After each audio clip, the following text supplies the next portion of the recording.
This evening, Mr. Lunchik was my Eagle coach and a huge mentor and leader on me. Depending on how I was acting in the scout meetings, he would change my attitude, or we would discuss my Eagle project and how fundraising was going. And I would like to say thank you for everything that you've done for me these 2.5 years.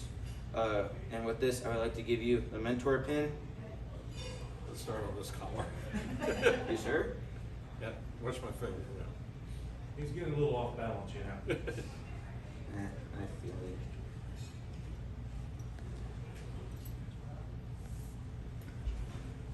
Thank you. Thank you, Mr. Lunchik, for everything that you've done for me. You earned it.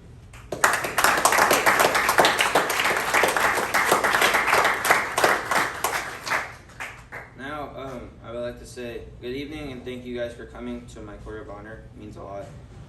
First, I would like to start by saying to each of you, as well as those who are not able to make it and that have been part of my scouting journey. This journey began over 7 years ago in San Jose, California, as a Tiger Cub with Pack 282, and continue with Pack 356 and Troop 320 when we moved here to Holly Springs. I was not as tall back then, and I didn't fully understand the journey I was embarking upon. It has been difficult, but also fun and exciting. Along the way, there were challenges that made me question if scouting was right for me. But as I've grown and learned during my boards of review, these thoughts and challenges were only better preparing me for going out into the world as an independent adult. Scouting has provided me with opportunities that I would not have gotten without this program. Scouting has given me opportunities to go camping without my parents, backpacking in the mountains in New Mexico, and other trips that I've gone on during these past 2.5 years. Scouting has also given me the opportunity to learn what I couldn't in school, such as riding and driving boats, fishing, shooting sports, and giving me an understanding of what our parents go through day in, day out. Though scouting was and will continue to be fun, it came with its challenges. One of my challenges was at Philmont Scout Ranch. This was a challenge because I was in the backcountry. I had to figure out what I needed to do when we had no water or when we had disagreements in the crew. Another challenge was listening to Roses, Buds, and Thorns after hearing how fun a trip was when we got back to the trip. I look back and say, what if I went on my trip? How much fun I would have had.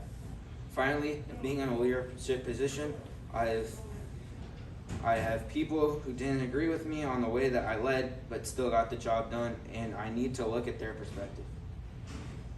I would like to thank those who had an impact on me. First, I would like to thank Mr. Trailer, being a wonderful scoutmaster and a huge influence. Without him, we wouldn't be here today.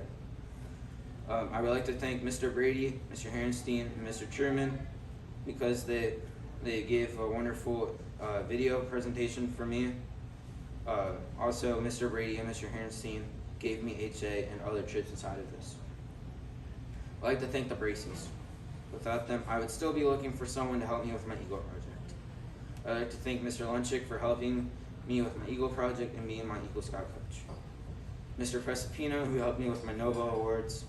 I'd like to thank Mr. Haggard and Mr. Poithras for being my Cub Scout pack leaders with getting us a place to hold our meetings and being our Cub Masters. Lastly, I would thank my parents for providing me with an opportunity to be in Scouting. Where I plan to go from here. Beyond continuing Troop 320, I am in Sea Scouts and plan to continue on and get my Corps Master Award. This is an opportunity for me to continue doing what I love, which includes being in Scouting and being on the water. I also plan to continue working with Scouts by being an Explorer Scout. I will be in the Explorer post in Fuquay Arena, working with the fire department. This is another thing that interests me and would help in life. I continue to help those in my community who are in need of my assistance. Thank you.